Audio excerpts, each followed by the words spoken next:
కోర్టుకు వెళ్తా ఆ టైంలో కూడా వైసీపీ నాయకులు కానీ కార్యకర్తలు కానీ హైదరాబాద్ రోడ్లంతా కూడా వాళ్ళు ఆక్రమించేసి ప్రగాఢలతో ఒక జగన్మోహన్ రెడ్డి నరికేస్తాం పొడి చేస్తాం జగన్ 2.0 అని ఒక బ్యానర్స్ పెట్టడం కానీ మేము అధికారంలోకి వస్తే ఒక్కొక్కటి అంతు చూస్తాము రప్ప అన్న బ్యానర్లు చూడటం కానీ అసలు ఎలా చూడొచ్చు అంటారన్న? ఇవాళ వైకాపా నాయకులు జగన్మోహన్ రెడ్డి అండ్ కో బ్యాచీలకి అందరికీ ఇవాళ ఎట్టా ఉందంటే ఏదో సామెత ఉంది వెనకటి పిచ్చి పరాకాష్ఠగా చేరిపోయింది. పరాకాష్ఠ అంటే ఎలా ఉంది అంటే ఇవాళ కోర్టు సముదాయాన్ని అంటే కోర్టును కూడా లెక్క చేయనంత పరిస్థితిలో ఇవాళ ఉందంటే కోర్టుకి ఇవాళ ఏ స్థాయి నాయకుడైనా సరే ఇవాళ కోర్టు అంటే ఒక గౌరవము విలువలతో రాజ్యాంగంలో కోర్టు అనేది ఒక న్యాయస్థానం. అది ఎంతలాభ వ్యక్తి అయినా సరే వెళ్ళిపోయి న్యాయస్థానం ముందు చేతులు కట్టుకుని ఉంచాలి. ఖచ్చితంగా అది న్యాయమూర్తి గారు ఏది చెబితే అది వినాలే తప్ప ఎకిలితనంగా మాట్లాడతాం లేకపోతే హైదరాబాదు బజార్లో అన్నింటిలో రప్ప అని చెప్పని అనేది బోర్డు ప్లకార్డులతో చూపిస్తాం. లేకపోతే 2.0 అంటే మేము వస్తే మీ ఎంత చూస్తాం ఏంటి మీరు వచ్చేది సచ్చేది ఇంకా ఎక్కడ మీరు వచ్చే ప్రజలు మిమ్మల్ని దాదాపుగా ప్రజలు చీకొట్టేసి రాష్ట్రంలో ఒక్క 11 సీట్లకు మాత్రమే మొన్న పరిమితం చేశారు. రాబోయే రోజుల్లో మీరే రప్ప అంటున్నారు చూడు. మీలాంటి మనస్తత్వం కూటమి ప్రభుత్వంలో నారా చంద్రబాబు నాయుడు గారు కానీ లేకపోతే పవన్ కళ్యాణ్ గారికి కానీ లేకపోతే నారా లోకేష్ గారికి కానీ లేనే లేదు. ఇవాళ అధికారంలో ఉండి కూడా మీరు అనే మాటలకి ఎక్కడా కూడా ఏ తెలుగుదేశం పార్టీ జనసేన పార్టీ నాయకులు ఎక్కడా కూడా ఎవరినైనా సరే అక్రమంగా ఇవాళ ఒక అధికారి మీదకి వెళ్తాం కానీ లేకపోతే ఏదైనా అక్రమంగా చేస్తాం కానీ లేనే లేదు. ఆ అక్రమాలు కానీ చేస్తే మా నాయకులు ముఖ్యమంత్రి పవన్ కళ్యాణ్ ముఖ్యమంత్రి నారా చంద్రబాబు నాయుడు గారు కానీ లేకపోతే ఉప ముఖ్యమంత్రి గారు పవన్ కళ్యాణ్ గారు కానీ ఎక్కడ కూడా సహించరని చెప్పానని ఈ సందర్భంగా తెలియజేస్తున్నాం. మీకు ఆ పిచ్చి పరాకాష్ఠకు చేరిపోయింది కాబట్టి మీరు జిందాబాద్ అన్నా జైలు కొట్టినా లేకపోతే రప్ప అని హైదరాబాద్ నడిపొట్టిన ప్లకార్డ్స్తో చూపించినా 2.0 అనేది పెట్టి చూపించిన మీరు ఈసారి మేము వస్తే 2029లో మేము వస్తే లాగేస్తాం పీకేస్తాం పొడి చేస్తాం అని చెప్పని ఎన్ని చూపించినా సరే అవి మీ పిచ్చి పరాకాష్ఠకు చేరిపోయింది తప్ప మిమ్మల్ని ఇక్కడే కాదు దాదాపుగా ఈసారి అయితే 1 సీటు 2 సీట్లకే ఆంధ్రప్రదేశ్ రాష్ట్రంలో మిమ్మల్ని పరిమితం చేస్తారు ప్రజలందరూ.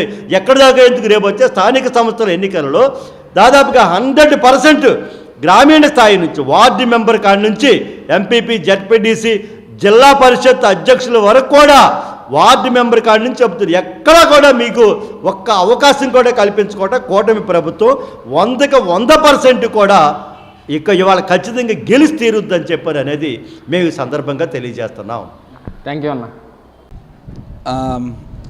ఈ లోకేష్ గారి ఆధ్వర్యంలో అండి ఐటీ మినిస్టర్ కానీ విద్యాశాఖ మినిస్టర్ కానీ ఈ లోకేష్ గారి ఆధ్వర్యంలో యువతకి ఎన్నో మేలు జరుగుతున్నాయండి. ఎట్లా అంటే గతంలో చూసుకుంటే టీచర్ పోస్టులు మెగా డిఎస్సి ప్రకటించి అదేవిధంగా దాన్ని ఫుల్ఫిల్ చేసి 16,000 పోస్టులని భర్తీ చేశారు.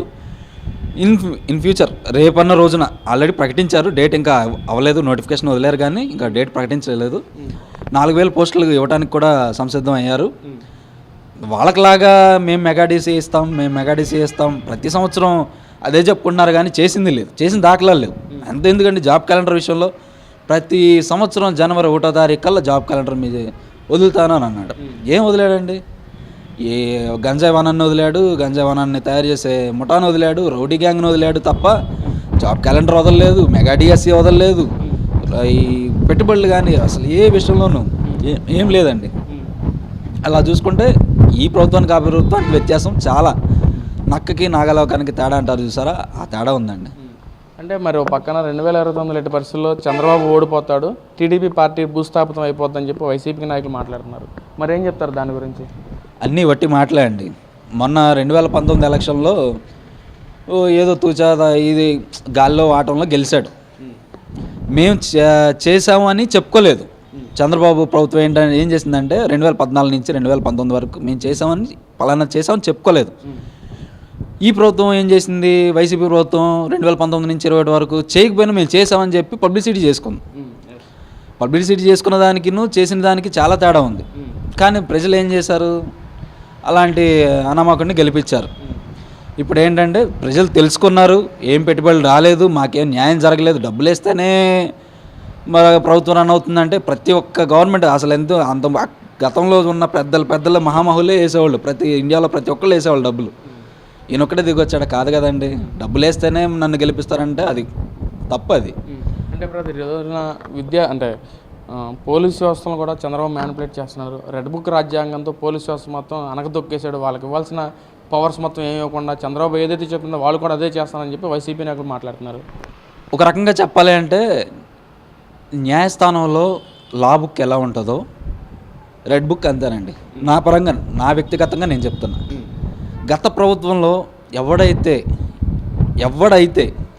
ధిక్కరించి అధికారులను కూడా అధికారులే ధిక్కరించి సామాన్య మానవుడిని కానీ ఒక నాయకుడు అనే పొజిషన్లో ఉన్న అతన్ని కానీ పీపుల్ రిప్రజెంటేటివ్గా ఉన్న వ్యక్తిని కానీ తూచా మామూలుగా పర్యాయ పదాలు వాడి ఈ డైరెక్ట్గా కానీ ఇండైరెక్ట్గా కానీ గౌరవప్రదంగా కాకుండా ప్రతి ఒక్కరిని వేధించిన డేటా పెట్టుకున్నాడండి ఆ బుక్లో, రెడ్ బుక్లో.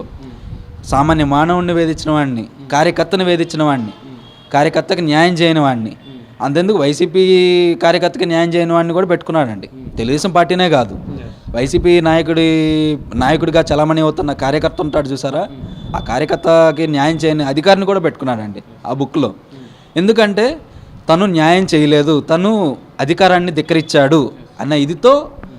తను పర్సనల్ గ్లేజ్ కాదండి, నా వ్యక్తిగత అభిప్రాయంతో చెప్తున్నాను, పర్సనల్ గ్లేజ్ కాదు అది.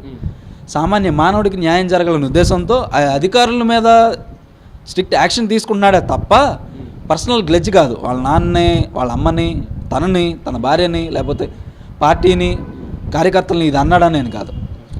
సామాన్య మానవుడికి న్యాయం చేయలేకపోయారు ఈ అధికారులు అనే ఉద్దేశంతో పేర్లు పెట్టుకున్నాడే కానీ తన సొంత ఇదేం కాదండి. అది పోలీసు వ్యవస్థను కూడా నిర్వీర్యం చేశారు చంద్రబాబు అంటున్నారు. పోలీసు వ్యవస్థను నిర్వీర్యం చేస్తే మరి ఇప్పుడు ఎందుకంటే సలాంలు కొడుతున్నారు? మరి సస్పెండ్ కూడా చేసింది దేనికండి? మొన్న శంకరయ్యని ఎందుకు సస్పెండ్ చేశారు నిన్న రోజున?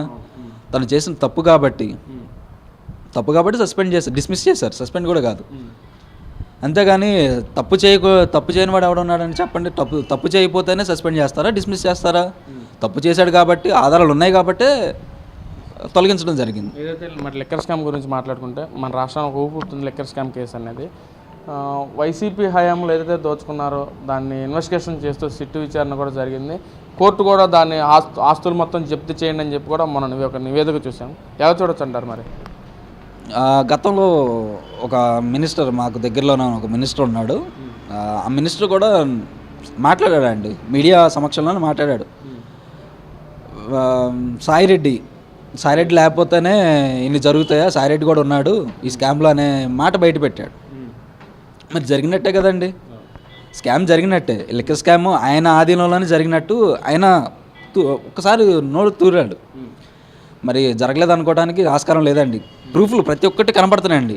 ఎందుకంటే సొంత తయారీ పెద్దారెడ్డి కానీ, రామచంద్రారెడ్డి కానీ, రాజశేఖర రెడ్డి గారి కొడుకు జగన్మోహన్ రెడ్డి కానీ, వీళ్ళందరూ చూసుకుంటే రెడ్లు అందరూ అండి. రెడ్లే కాదండి, ఆయన్ని చూసుకుని ఎవరైతే విర్రవీగారో వాళ్ళందరూ దాంట్లో ఉన్నారండి, ఇన్వాల్వ్ అయి ఉన్నారు. ప్రజా సంక్షేమం చూసుకోలేదు కానీ వాళ్ళ సంక్షేమం చూసుకున్నారు. ఈ లిక్కర్ స్కామ్ ద్వారా బయట పడదలే. తర్వాత కూడా మనమే కదా, ఒక 15 సంవత్సరాలు మేమేగా వచ్చేదనే లెక్కలో మొత్తం దోచేసుకున్నారండి. కానీ ఏం చేశారు? దేవుడు అనేవాడు ఉన్నాడు, చూశాడు, తిప్పికొట్టాడు. జనాలు ఉన్నారు, ఓటర్లు ఉన్నారు. ఓటర్లు ఓటైపోతే మరి ఈ ప్రభుత్వం వస్తుందండి? దేవుడు వీళ్ళ ద్వారా ఇచ్చాడండి, అంతే, అంతమించి ఏం లేదు ఇంకా. థ్యాంక్ యూ భయ్యా.